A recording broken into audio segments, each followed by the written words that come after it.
is my review of Slime Diaries.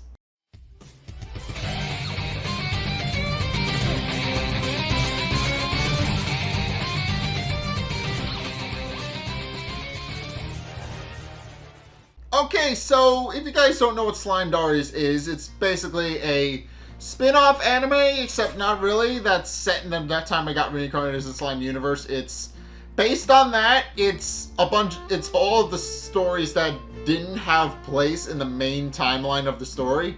So it's just kind of like, it doesn't really have much of a structure. It's more like a bunch of clips that we didn't really see from the show that are of people just kind of going about their business. So yeah, which makes it a little bit interesting to review because it really doesn't have a plot, but in any case, yeah, I guess we should start off with the fact that Rimuru finally decides to start making a diary and recording all of the little side adventures that he and his friends go on while he's working. While he initially comes up with the idea to actually make the diary, he can't really think of anything to put in it, and when Shuna comes in to check on him, she finds that the diary is blank because he points out it would have run a little bit long, mainly because well, truth be told, he's gone on a bunch of massive adventures and he can't really pick which ones he should actually write down. So instead, he just decides to kind of focus on everything, on all the little details instead. So yeah, basically the episode starts with Rimuru just deciding to write all of his adventures in a diary, then not being able to figure out what he actually wants to write in the diary. I mean, it's funny. It works well for comedy. It's just like, yeah, I couldn't really think of it. So and the screen just goes Slime Diaries over. So yeah, it's funny, but yeah, this episode is very. I honestly forget some of this episode because there's a lot of little side stories that are in this. So I guess I should start off with the first one, which is that basically, long story short, the main thing that we learned in this episode is that before figuring out how to make paper, the nation of Tempest actually used planks of wood to actually record all their things in day-to-day business. Which obviously isn't very practical, and he does eventually switch to paper. So after figuring out how to actually teaching the rest of the group how to actually make it, and it is a recurring thing in this episode where everybody uses wood for their documents and stuff like that, and the end result is that they're very chunky and hard to use. And it's also implied in this episode that Shion cuts all of the pieces of wood herself. There's a little scene in here where she actually brings Rimuru a giant block of wood to make town documents on, and then she proceeds to cut it into pieces, and pieces just go everywhere because she gets a little too into it. And also during this scene, he actively scolds her for how she works way too hard and how she kind of makes more of a mess than she means to. And Shion just takes it as a compliment because, of course. So yeah, and also apparently this is apparently a recurring thing, but apparently everybody likes to argue over whether or not Rimuru should play dress up because it apparently plays into their morale. That was one of the first things they established in the episode. Shion just kind of they make it set it up as this big important decision that everybody needs to be involved in to make. And then it winds up not really being anything. That was in the trailers. It was a big thing in the trailers. Just it builds it up as this big important decision, and then it just deliberately falls flat on its face as for comedy, because what the decision they're actually making is on which piece of clothes would look better on Rimuru. That's basically it. But yeah, and there's also a scene where Benimaru is just kind of. Apparently is a little bit too attractive for his own good. He not only does he flirt with Rimuru kind of low key, pointing out that he works hard to protect Tempest and Rimuru's smile. I kid you not. But then he also winds up attracting the attention of several females in the village, and Rimuru merely remarks that he has it rough, and that she'll teach him how to actually kind of deal with all of the girls showing their advances. So yeah, Benimaru is apparently a catch. That's just what this episode establishes. Also during this episode, we actually do meet Kirby for the first time in forever. So Kirby is, if you guys don't know, has been working as a blacksmith for the longest time, and he hasn't really been relevant in a plot line up until now. He hasn't shown up in the anime, like, at all. Well, very rarely has he ever showed up in the anime since then. And even then he's relegated to cameos. But in this one, he actually has a little side story where he takes full center stage. And as it turns out, Kirby likes working with iron and is a really diligent blacksmith, and that currently, when Rimuru goes to check on him, he's actually working on a new kitchen knife for Shuna. She's kind of the homebody of the whole nation, and she's the most reliable person, and obviously everybody needs to put all their work into actually giving him some actual equipment. So, case in point, Kirby is currently working on making her a knife, but it's a bit of a sad kind of moment, because Kirby, back when he was an orc, Kirby used to also work as a blacksmith because it was the only thing he had to offer, and when his village was leveled, he felt like he didn't have a purpose anymore until Rimuru took him in and gave him a job as a blacksmith. So he decides to put all of his heart and soul into making everything he does. The end result of that being that he goes a little too hard on making Shuna a kitchen knife, and she winds up cutting not only the onion that she's trying to cut in one fell swoop, but also most of the wall in front of her. It's apparently that sharp, and it just cuts a hole, cuts a giant slice right in the side of the building. So obviously, yeah, Kirby gets a little bit too enthusiastic about making actual things. What else? There's a scene where the goblin writers are actually remarking to themselves about how a bunch of monsters have shown up in the village and how they can barely keep track. And then a beautiful woman goblin actually walks by them, and they decide that they should start showing all the females around the village because ulterior motives. But Rigard actually points out that that's a terrible idea because they need to be more mature in their position, and Gobta even chimes in, pointing out that they have to set an example for everybody else, and that they need to actually showcase their best behavior because they represent the rest of the village and they need to be on their best behavior. And when Rimuru merely remarks that Gobta seems to have filled into his role pretty nicely, Gobta merely remarks that he has learned pretty hard by example, and case in point, he's flirted with somebody in the past and got struck across the face. So, yeah. That basically, long story short, Gobta knows from experience that you're not supposed to flirt with the females. So, yeah, there's that. And also, what else? Rimuru it's actually revealed that Shion does occasionally take her job seriously and is trying to give her all with everything. But we also find out that Ranga actually does hone himself to become stronger when he's not in use. Case in point, he practices a new move while inside Rimuru's shadow, and when he discovers how cool the move is, he actually pops out of the shadow to tell Rimuru the great news about what he's learned, only to discover that he accidentally leveled the building, and Rimuru is very aware of the new move that Ranga has learned. So, yeah. But there's also what else? I'm not entirely sure what else I actually can say. I guess another thing that they bring up in this episode is that Hakuro is actually taking up bonsai cutting, which, if you guys don't know, the little bonsai trees are these little trees that you cut and sculpt into little shapes, and you just basically the idea of them is that you're supposed to take care of them and keep them well groomed and well kept so that they can keep looking pretty. And the main reason Hakuro does this is because it gives him a sense of peace that he doesn't normally find when practicing the sword, and that when he forgets the sword, and then when he willingly forgets the sword in order to pursue peace, it gives him a sense of peace that he doesn't normally find. And although when Gobta remarks that he just feels like a sad old man when he prattles on about stuff like that, it's revealed that Hakuro actually doesn't forget the sword, and that he just kind of loses himself in the bonsai and it isn't really that big a deal. And also, it's established in this episode that apparently Tempest actually has its own school. The building, apparently, at some point, apparently, Rimuru built a school in Tempest where all of the students go to learn and grow.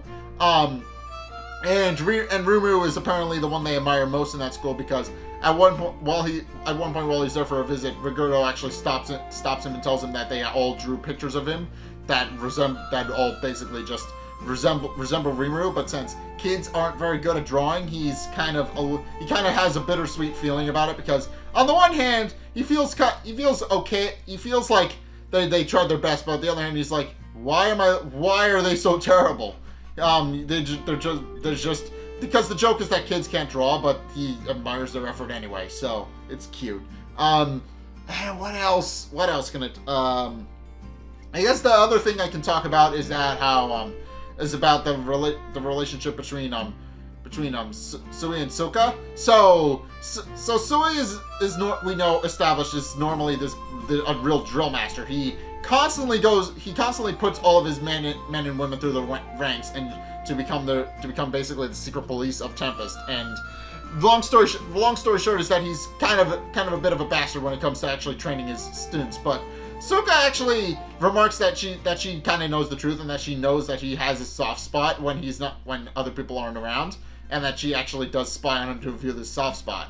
Unfortunately, and case in point, he's actually playing with a kitten. I'll get to that moment, but in actuality, he's just when he is quote unquote playing with the kitten. In actuality, he just kind of boops it on the nose and then responds that it's dead, which apparently Soka finds attractive. So, and Rimuru merely remarks that she has some screws loose. And also we've established this that the cave where they first found the Veldora was transformed into a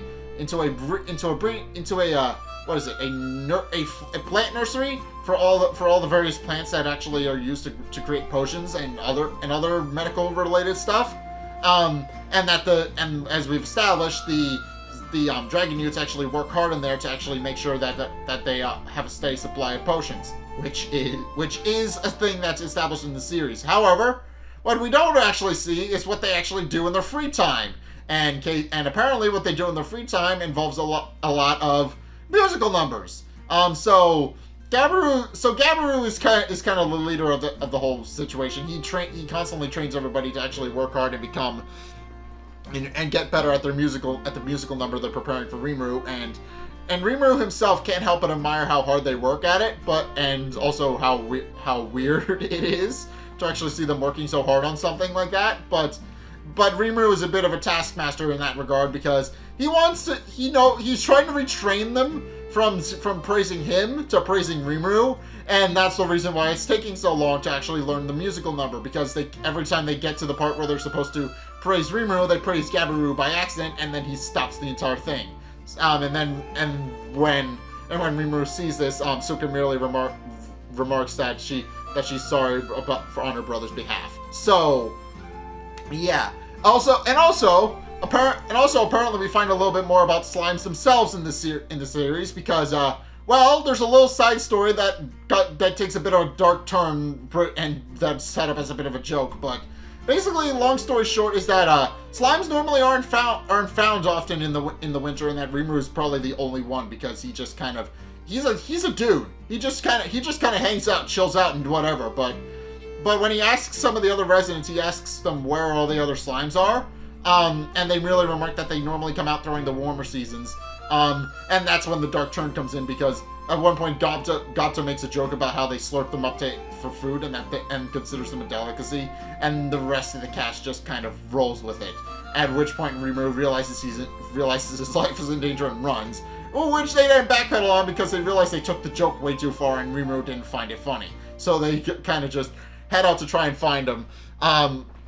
Which actually winds up being a recurring joke that plays into the preview for the next episode, where they can't find him, and then he kind of whispers the preview for the episode to the audience while they're trying to find him. So yeah, that winds up being a joke later. And also during while at the very end of the episode, Rimuru can't help but admire how hard Shuna works, and even has a talk with Benimaru about it. And Benimaru points out that he also admires how hard she works, but that he feels like she's gotten a little bit distant.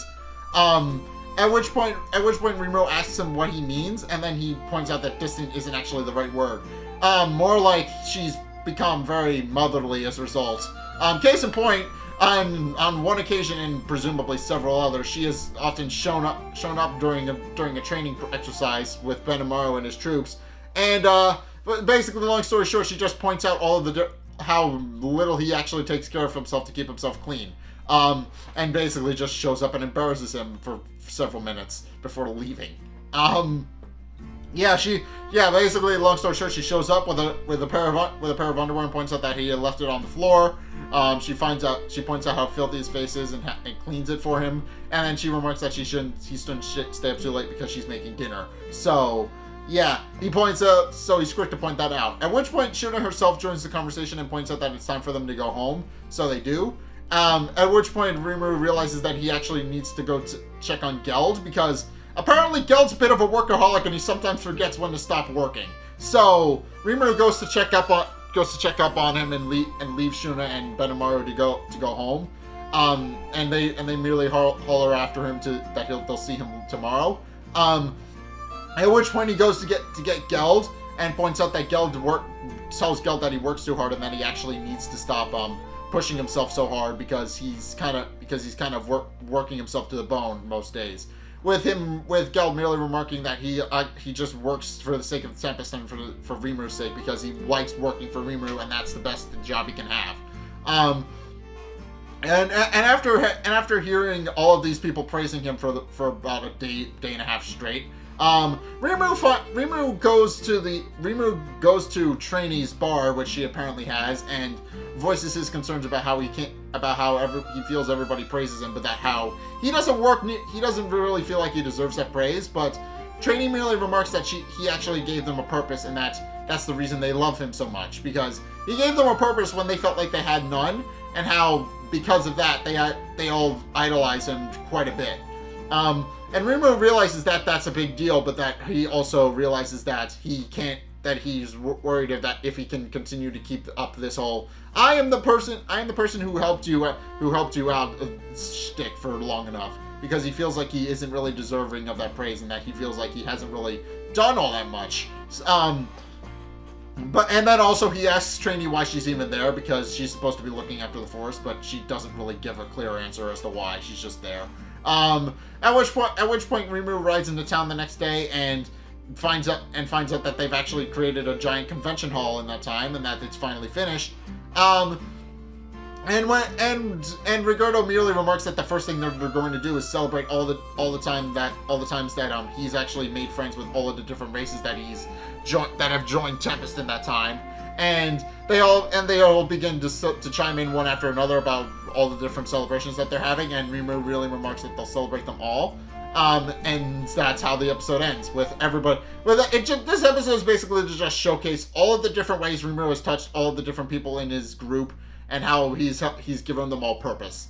That is the main point of this first episode. So, yeah, it does. So yeah, and that is basically the episode. It's just, I hope I did well enough at actually explaining what the hell went on with this episode, but because there were a lot of side plots in this, but basically it just shows a day in the life of the citizens of Tempest and how they all go about their business, and also a couple of different comedic jokes, but that's beside the point. But the episode itself was pretty good because it just showcased. Not only does it showcase a couple of different things that aren't explained in the main series, like how prior to actually developing paper, the citizens of Tempest actually used planks of wood, which is interesting because you don't actually think about it much, but it took a while for people to actually discover how to make paper. So the fact that Rimuru had to go the longest time without actually making paper is actually pretty interesting. But he did eventually teach them how to make paper. And also it establishes that he has his own little personal school that he set up to teach all the citizens of Tempest to actually learn and to read and write, which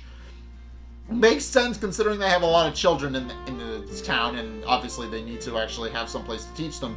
And also kind of sort of establishes that slimes apparently aren't very common in those colder seasons. So yeah, overall this episode was just a big clusterfuck of different little side stories, but it does establish a couple little pieces of lore that I felt were interesting to learn about. But in any case, that's my review of Slime Diaries. What did you guys think? Let's get a discussion going in the comment section down below, or over on my Discord server, link in the description. Anyway, thank you guys so much for watching. If you enjoyed, be sure to like, comment, and subscribe. Also, be sure to follow me on Facebook and on Twitter in the description below. And also, be sure to check out my Patreon in the description below as well. It's only a couple bucks a month. It really helps me out, and you guys get access to a bunch of cool perks, and I'm always saying thanks, so be sure to check those out in the description below as well. Also, if you want to see more videos from me, then be sure to check out the videos linked in the end screen. The top video is the most recent video, it may or may not be this one, whereas the bottom video is recommended to you based on what you've already seen from me and what YouTube thinks you will like based on what you've seen from me. So, if you want to see something new, or something that you may or may not like based on what you've already seen, then be sure to check both of those out. But, regardless of whether or not you do any or all of those things, thank you guys so much for watching, and until next time, I will see you guys in the next video. Peace!